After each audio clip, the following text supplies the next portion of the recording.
Hi,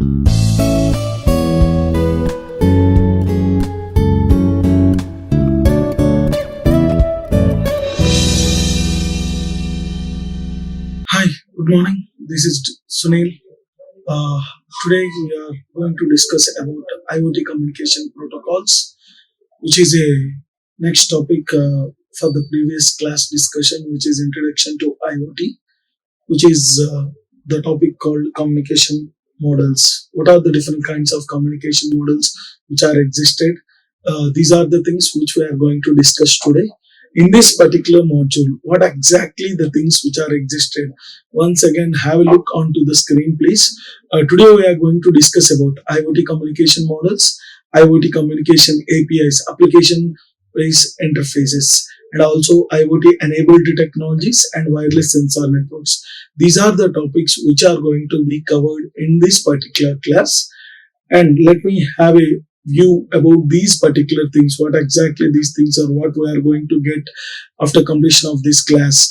And particularly this class is purely designed for to make you familiarize about these IoT protocols and what exactly the communication protocols are presented in this Internet of Things, and what are the different kinds of application APIs which are presented, application based interfaces which are presented in this IoT levels. These are the things which we are going to understand, and students are going to understand at the end of this course about the communication protocols and different kinds of models. What are the different kinds of protocols which are existed? These things students are going to understand about the communication protocols. Before entering into the communication protocols, let me tell you about the logical design of Internet of Things. What exactly this logical design was? Basically, it was an abstract representation of multiple entities which we are going to process without a low level which is going to implement in the IoT structure.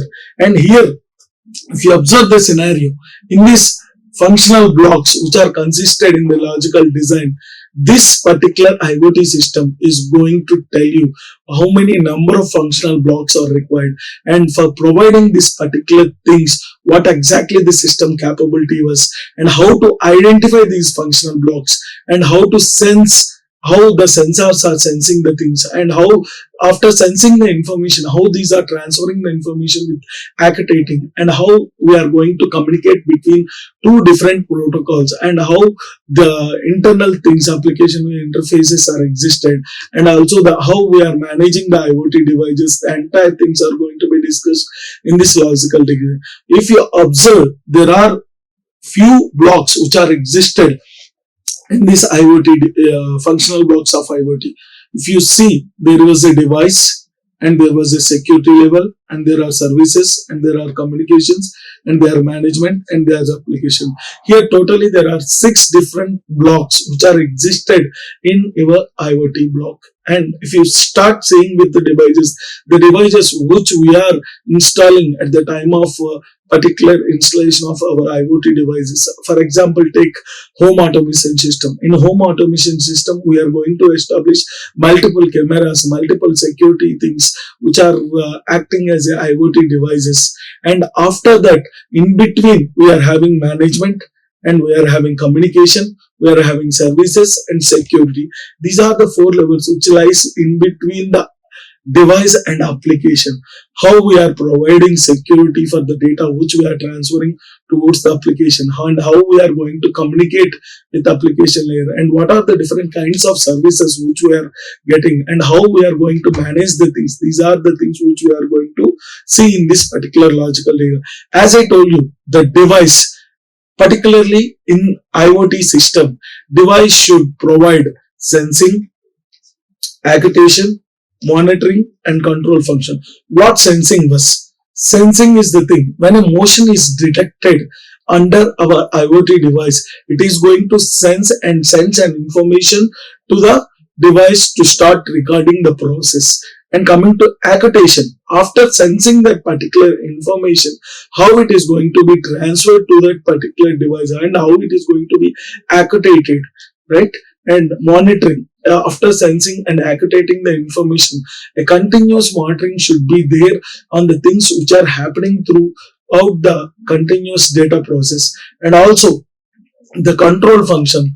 We are going to zoom in, zoom out, and also we are, after immediately sensing the things, we are controlling the devices. For that particular purpose, device is going to provide you four features. The first one is sensing, the second one is activating, and the third one is monitoring, and the fourth one is control functions. These are the four things which a device is going to provide you in the physical design of our IoT. And coming to the second functional block, which is communication block. This particular block is going to establish a connection between our IoT system by using multiple protocols throughout the layers. This is what a communication block is going to do. And coming to the third block, which is services. Here we are going to get different kinds of services such as device monitoring and also device controlling, and how we are publishing the data, and all these services come into picture. And also we are knowing about how a device is discovered, and these are the different kinds of services which we are going to get in the third block. And coming to the fourth block, which is management. Here we are going to provide various functions to govern an entire IoT system which is existed.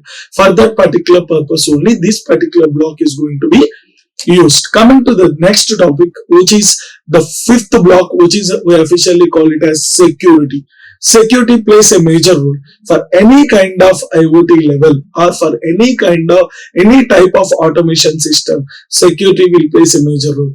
Security in our principles of IoT, or else in IoT system, there are specific functions such as authentication. We have to provide authentication for that concerned device, and we need to authorize it. Authentication, authorization, and messages, and content integrity, and data security. These are the different aspects which we are going to identify at the time of security block. And coming to the sixth block, which is application block. In this application block, IoT application is going to provide you an interface that the users can use or to control or to monitor various aspects of the IoT system. What exactly user was doing at this particular, being as a user, as a IoT, as a user of any kind of system which is implemented through our IoT devices. For example, take a home automation system. There is an application. I am sitting here, and by using my electronic gadget, through this particular application, I am monitoring my entire home automation system. I am going to control the devices. I am going to provide multiple things which are comes under it, like controlling, like monitoring, and also multiple aspects which I am going to perform on those particular devices. This is what this application layer is, application block is going to do. As I told you, there are 6 different blocks which are existed in this design. The first one is device, the second one is communication block, and the third one is services. The fourth one is management. The fifth one is security. Coming to the sixth one is application. These are the 6 different blocks which are existed in the functional blocks of our Internet of Things. And these are the 6 blocks which are going to help you in the physical design of your IoT. Now we will have a look what are the different kinds of communication models which are existed in our Internet of Things. There are 4 different models which are existed actually. Coming to the first one, request and response model, and to the second one, publish and subscribe model. Coming to the third one, push pull model, and the fourth one is exclusively pair model. These are the 4 models which are existed in our communication models which are related to our IoT. Have a look, guys. As I told you, the first one is request and response model.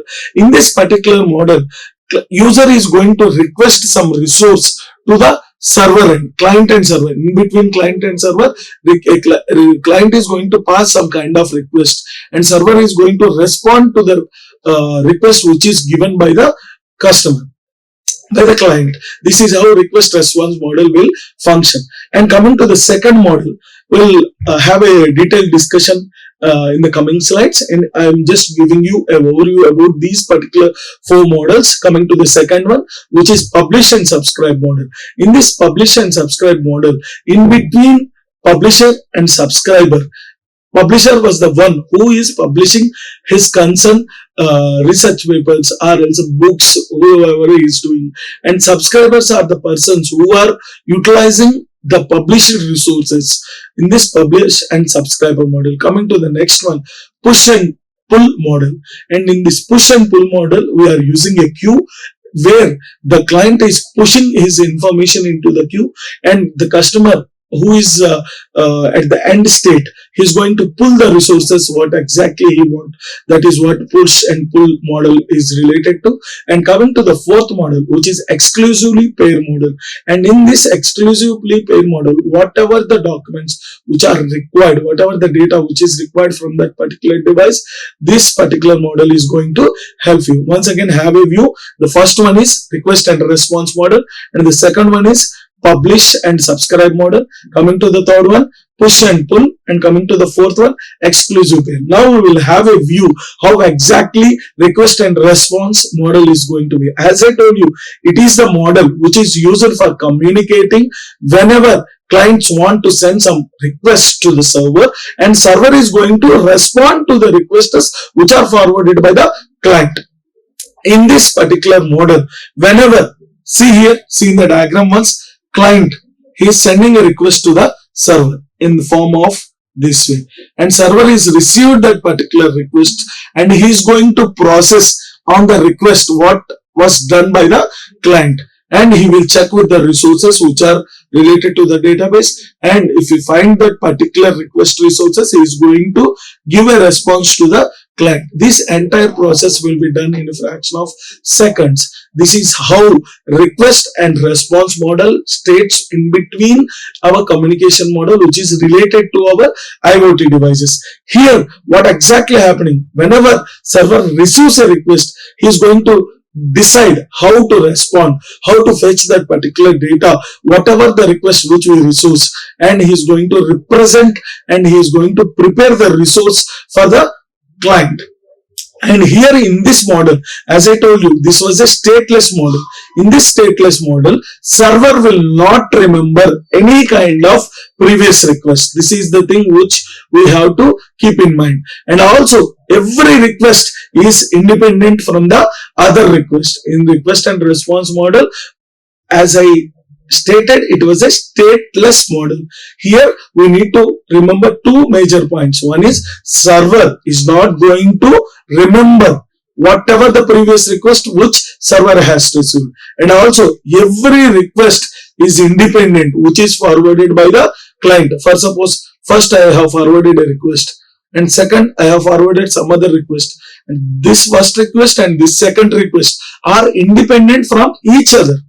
That is how in client and server model the things are going to be happen. Have a look here. Here I searched for some particular URL and it went to Google server, and in Google server there are multiple resources in the form of servers. From that it will retrieve the information and it will process a response. This is how client and server model is going to function in one of our communication model. Coming to the second model, which is publish and subscribe model. In this publish and subscribe model, here the thing was in between client and server. If you consider client as publisher, server as consumer, in between there is another person who is officially called as broker. Here this particular model involves three particular persons. One is publisher, another one is broker, another one is customer. Publisher was the one who is publishing the things, and broker was the one who is taking the publications towards to the market, and whereas the subscriber is the one who is consumer. The consumer wants to subscribe that particular intention, then he is going to subscribe. Here publishers are the source of our particular data, who is going to send messages to in the form of topics. And coming to the publishers, they are not going to aware of these consumers who are subscribing their publications, and consumers are the one who are going to subscribe to a particular topic which is managed by the broker. For suppose, have a look towards the diagram once. Whenever broker receives the data for a specific topic, see here topic 1, topic 2, whenever he received a specific topic, he is going to marketize those topics to n number of subscribers. subscriber 1, subscriber 2, subscriber 3, subscriber 4, like that multiple consumers are going to be there. Out of these consumers, whoever are interested on the publication, he's going to subscribe it. And like this, the things are going to be happen in publisher and subscribe model. See, have a look how the things are. I have taken an example, gold rate. Being in a gold market, today I am the publisher. I am publishing today's gold rate is so and so 36k and silver rate is 5k. This is how I am publishing today. This was an example, not accurately, and I am publishing these gold rates to broker. Now what broker is taking? He got an input. The first one is gold, which is 36k, and the second one is silver, which is 5k, and now he is publishing these details to multiple consumers. And now whoever consumer was interested to purchase that particular topic, which is gold or which is silver, he is going to subscribe you. He is going to send back you a request towards the broker and he is going to subscribe it. This is how publisher and subscriber model is going to function. And we'll move to the third model, which is push and pull communication model. This is a communication model where the data producers are going to push the data into queues, as I told you in the initial state while discussing about the communication models. And that particular purpose, they are using queues. These are the queues. Have a look onto the screen once. In this particular, in between publisher and consumer, here the publisher is pulling his information into the queues like this, publishing the information into queues. Whenever consumer requests, he is pulling the information. He is pulling the information from the queues. Queues are going to help you in such a process called decoupling the messages between the producers and consumers. Here, push-pull concept is implemented. Queues are also going to act as buffers. In some situations, there is a chance mismatch between the rate of data which is passing from publisher to consumer. At that time, buffer, these queues are going to act as a buffer and they will avoid such things which are not going to happen in between the producer and consumer. This is how a push and pull communication model is going to function. And coming to the last one, which is exclusive pair model. This will happen between the client and server. He is going to request a particular connection. According to the request, he is going to receive a response. After that, he is going to forward a message from particular client to server end. After that, and from server also, he is going to receive a message that it was acknowledged. And after that, the connection is going to close. A request has to be passed from the client. Again, the server is going to close that particular connection. This is how exclusive pair communication model is going to function. In this particular model, the information is going to transfer in a bidirectional model. In both ends, both ends are going to be acknowledged. Either it is client or it is server. Both ends are going to be acknowledged. Here we are implementing fully duplex concept, fully duplex bidirectional concept. Bidirectional concept. In this concept, this will going to acknowledge both the client as well as the server. Once the connection is set up, it remains open until you pass a request to close that particular connection. This is how this particular model is going to function. Now, we'll have a quick overview about these communication models. There are 4 communication models. The first one is publish and subscribe. And the second one is push and pull. And the third one is exclusive pair. And the in-between one is request and response. These are the 4 different models which are existed. Once have a look. Request and response model, this one. And the next one is publisher and subscriber model. And the next one is, this is how publisher and subscriber model will work. And the next one is push and pull model, communication model. And the last one is exclusive pair communication model. These are the 4 models which we have in our communication models which are existed in our IoT. Request and response, push and publish and subscribe, push and pull, exclusive pair. These are the 4 models which are existed in our Internet of Things. And now we'll have a look what exactly API. how this API is going to support our communication models. API stands for Application Programming Interface. This was an acronym for our API. Here, by using this API, we are going to set a line of code between two different applications which are going to communicate with each other. That is what the intention of API was. An interface, as I told you, OS will be considered as an interface between the hardware and software. It acts as an interface between two different applications. One is hardware and the other one is software. In similar way, here in our models also, we require this application programming interface. It is the one, the set of lines of code which is going to specify two different applications for communication purpose only. For that purpose only, we are using the interface. What exactly this API lies? Here, API is going to allow you to implement and make use of multiple functionalities which are already existed, that are correctly running throughout the program or not. And here, the best example for this particular API is Thingsboard dashboard. This is what a particular example for our API was. And here there is another form of API also, REST based communication API. REST is nothing but, the full form of REST was representational state transfer. It is an architecture where we are having certain principles which are used for designing the web services, and this will act as a web API which are going to focus on the system resources, and how these are going to be addressed and these are going to be transferred from client to server. We will have a look. This REST API is going to follow one of our communication model which is called request and response communication model. Here, how the transfer from state to state by using representation and resources. Have a look here. You can be treated as client and you are interacting with a specific server. User, end responser, who is server, and here client is passing a request to server, and in this server he is only going to return only the representation, but here whether the data was originally located in the server or not, he is going to check. If the resource was founded, then automatically he is going to respond to your particular request.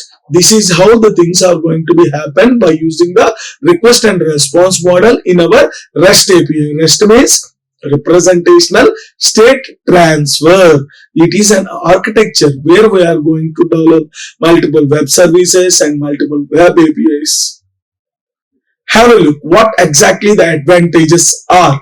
Scalability, flexibility and independent. These are the three advantages of using this particular REST. And coming to the first one, scalability, it is going to give you a separation between client and server. And here the product may be scaled, but the development team without much difficulty.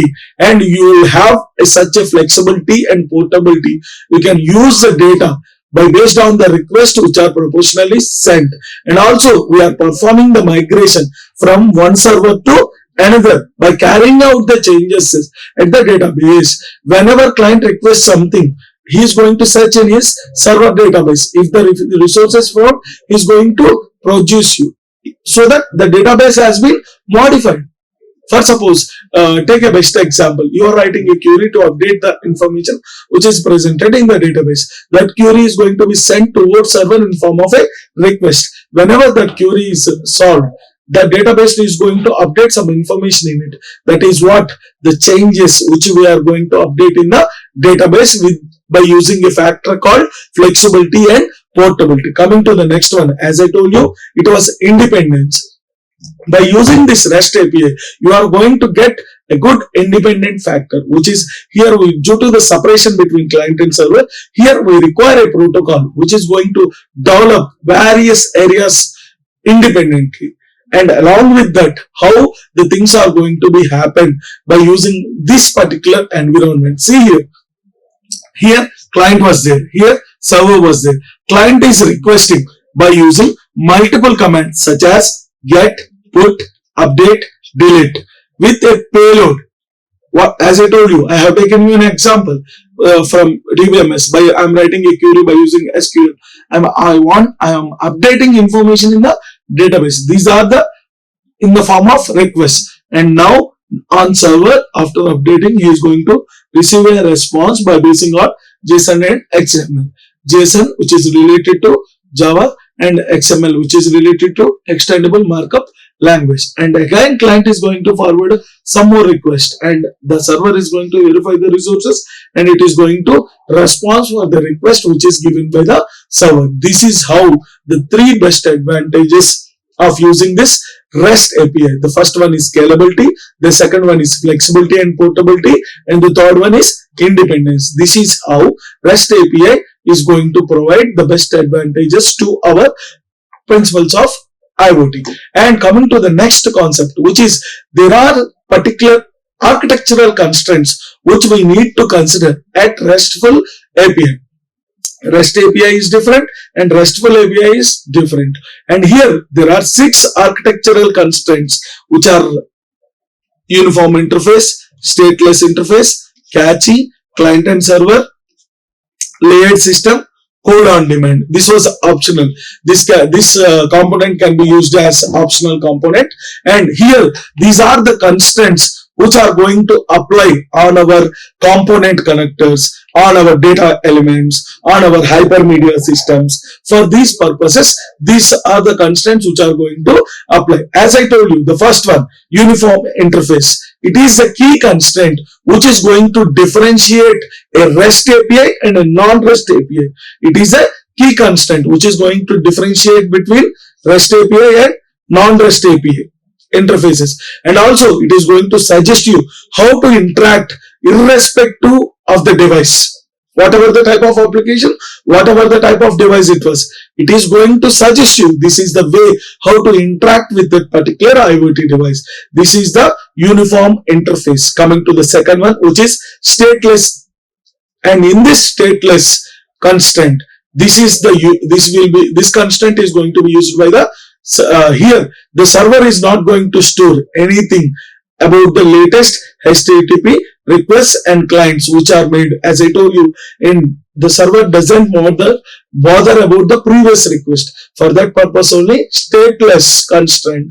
And coming to the third one, cache. As you all know, cache, which is bringing up you the performance improvement from the client side as well as the server side. And here we are, by using this cache constraint, we are having a better scope or scalability for the server, and also the load is going to be reduced. These are the advantages of using this cache constraint. Coming to the fourth constraint, which is client server constraints. By using this particular constraint, we are going to improve the scalability, and it is going to work independently. Whenever client is requesting a resource and it is not connected with the data storage, whereas it related to the internal, which is server, where the server is holding someone resources and are not concerned about the user interface or user state. Service is holding the request and it is searching for its own resource. It is not at all concerned about the client interest. That is how a client and server resource. By using this particular resource, here we are going to improve scalability. Coming to the next one, which is layered system constraint.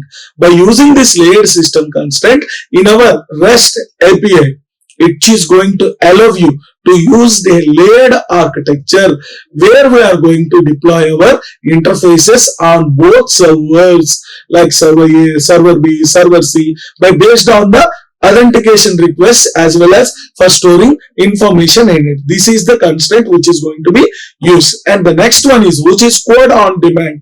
This, as I told you, it was a optional. Most of the time we are not able to send any kind of representations for the resources in the form of XMLs or in the form of JSONs. Whenever we are having a need, then only we are going to execute that particular thing as a part of our application. Example, client may call your API to get the user's interface result rendering our code. See here, in HTTP client, REST is the client which is accepting. In between HTTP packet, we are having a command like get, put, post, delete. These are the commands which are transferring in form of request. Whenever the server receives, he is going to verify whether the request is authorized or not. By using the RESTful web API, he is going to forward the request. By using the REST payload, we are going to receive the service in the form of JSON and application. Here, get is used for reading information. Put is used for updating information. Post is used for creating new information. And delete is used for deleting whatever the information it was. And here, have a look how server is verifying the resources. In resources part, we are having what kind of resource it was and how it was represented in our database. These are the two things which are going to be verified by the resource part. This is how the things are going to be and the constraints are going to be used. And I have presented various kinds of HTTP request methods and actions which are going to be taken. If you observe on the screen, first one is get, where it is a collection of URI as well as element URI, where you are going to list all the resources which are presented and also getting the information about that particular resource. And coming to post, two different scenarios. Collection and element. Here we are creating a new resource and also generally using that particular resource for replacing the entire thing. And coming to put, both collection, element. We are replacing the collection as well as updating the resource. And the fourth one, delete. Both collection, element as well as element will be there. Here we are deleting the entire collection as well as we are deleting the resource. These are the HTTP requests and the actions which are performed accordingly by based on the collection as well as by based on the element. This is how the things are going to be. Coming to the next thing which is related to the communication APIs, web-based sockets. Web-based sockets are the things which are used by between clients and server by using a protocol. And here we are using a bidirectional, standard bidirectional transmission control protocol socket between the client and server. And here the socket is going to update you whatever the request we forwarded. See here, a request is forwarded towards the server and we are getting a response. And now we are forwarding it in the data frame and we are getting some particular data frame. Like this, the information is going to transfer in bidirectional way. Bidirectional means in both ends we are getting information. We are putting request and we are getting information. In both ends it was transferred. And also here we are using a communication which is full duplex communication between the clients and servers. And also we are using a WebSocket API where we are following exclusively. See here, these are the initial handshakes, which means a connection was established between the client and server. And these four are the bidirectional communication paths where information was exchanged between client and server. Coming to the last one, which is final part. As I told you, whenever a connection is initiated, it will opens until you pass a closed request to it. That is how the communication APIs will work here between client and server. This is how we are closing the connection between client and server. This is how the WebSocket based communication API is going to function. Coming to the WebSocket interfaces, we are having WebSocket, closed event, messaged event.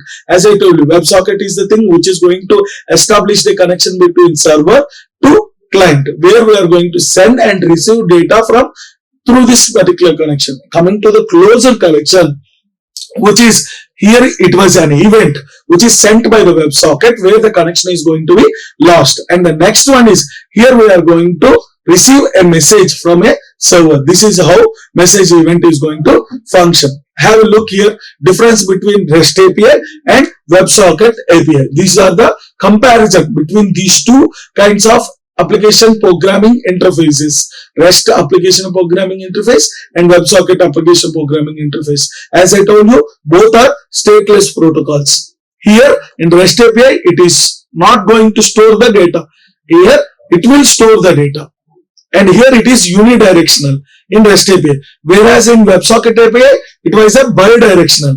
Why bidirectional? Here it was using both end transformation, and here we are based on in REST API request and response model only, where here we based on full duplex model. Coming to the REST API, here we are having the containers such as head section, tail section, whereas here we are using real-time applications. Coming to REST API, there is no need of more memory, and also buffer is there to store the information, and here it requires more memory and also buffers to store the data. This is how we are going to compare the REST application programming interface and WebSocket application programming interface, and have a look the remaining things such as TCP connection, how it will be established in REST API, and how the things are in WebSocket API. Only one single transmission control protocol is going to be used here, whereas in REST API we are using new TCP connection whenever we are having a request. And here both horizontal and vertical scaling will be done in REST API, whereas in WebSocket only vertical scaling will be done. What vertical scaling was? We are going to add the resources in a form of vertically, not horizontally. And here it depends upon IP address and the port number for retrieving data in REST API. Whereas here it depends on HTTP methods what we are using. And in REST API it is very slow comparatively. Whereas in the other one, which is WebSocket, it is faster compared to the previous one. This is how the segregation was. And here in this communication protocols, we also want to know about the IoT enabled technologies which we are going to use in the wireless sensor networks, such as cloud computing, big data analytics, embedded systems, security protocols, architectures, communication protocols, web services, and mobile internet. Like this, multiple technologies are there which we are going to use for additionally in our principles of IoT. And these are the things which we are going to discuss in the further classes also. Have a look here. WSN, which is a wireless sensor network, and the next part is cloud computing, which acts as a medium, which is a sensor where we are storing our data in a cloud. And big data analytics, we are performing analytics on the data here. And see here what exactly wireless sensor was. Wireless sensor is the thing where we are comprising different distributed devices with sensors by using the monitoring as well as the physical conditions. And by using this wireless sensor networks, we are going to find out how many end nodes, how many routers, how many coordinators. So it is going to consist with these factors. Wireless sensor node consists of end nodes, routers, coordinators, and every node is having a sensor which is going to be attached with, and every router is responsible for routing the data packets, how the data packet has to be transferred from one layer to other layer. Router is the one which is responsible for transferring, and also the coordinator which is going to collect the data and transfer through this wireless sensor network with the help of internet. And we also have to know about a new technology which is ZigBee. In current days, ZigBee is the most popular wireless technology which is used by wireless sensor network, and this is a technology which is developed by the Open Global Standards for specifying any needs such as low cost, low power wireless IoT networks. And this standard operations on IEEE 802.15.4, and this is going to operate with a frequency of 2.4 gigahertz frequency, and the data rate of this ZigBee was 20 kbps to 250 kbps, kilobytes per second, and also the range is lies between 10 to 100 meters. And these wireless sensor networks are having a large number of nodes and large number of manual configurations where load is not possible. Here, this wireless sensor networks makes the robust work automatically. Self-organizing capability will be there for this wireless sensor networks.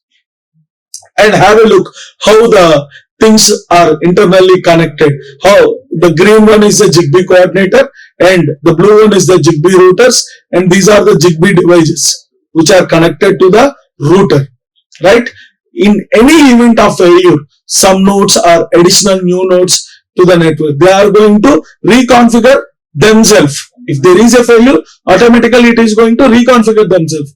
As I told you, ZigBee coordinator. See here, this was the coordinator. This was the diagrammatic representation of Zigbee. And this is showing you along with the IoT devices by placing Zigbee coordinator as well as routers here. These are the routers which are established. See the routers. And two routers, there are some end devices which are connected. These are the end devices which are connected to those particular Zigbee routers and configurators. This is how internally Zigbee is going to work through our communication models which are presented in our IoT. And what exactly these wireless sensor networks are going to do in our IoT system. First, by using these wireless sensor networks only, we are going to check weather monitoring system. This sensor network is going to support you to know about the temperature, to know about the humidity, and to know about, to predict about the weather. All these things can be analyzed with the help of our wireless sensor networks only. And also another application which is indoor air quality management system. These wireless sensor networks are going to sense and collect the information about the air quality. Is there any kind of gases which are mixed in our air? These are the wireless sensor networks devices are going to find out. And by using soil moisturized monitoring system, which is very regularly used in irrigation sector, through this wireless sensor networks only we are going to find this particular aspect also. And the surveillance system, motion data detection. For suppose in our home there was a home automation system which is installed with the help of these wireless sensor networks, which are going to be used for collecting the data, which is motion data detection. Why motion data detection? Why not complete data detection? Means it is the wastage of data recording in our device. For that purpose only, if there is any motion which is happened in front of our IoT device, then only it sends information and it will detect that particular entire information with the motion detection only. That is how surveillance systems are placed. And coming to the thing which is smart grid, but these smart grids are also using our wireless sensor networks for monitoring the grids on various different points.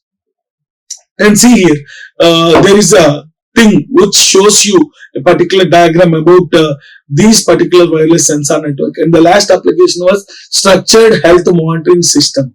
By using our wireless sensor network, these are going to check our health structures by collecting vibrations through multiple sensors. Whatever the smartwatches which we are wearing, those are going to function with wireless sensor networks only.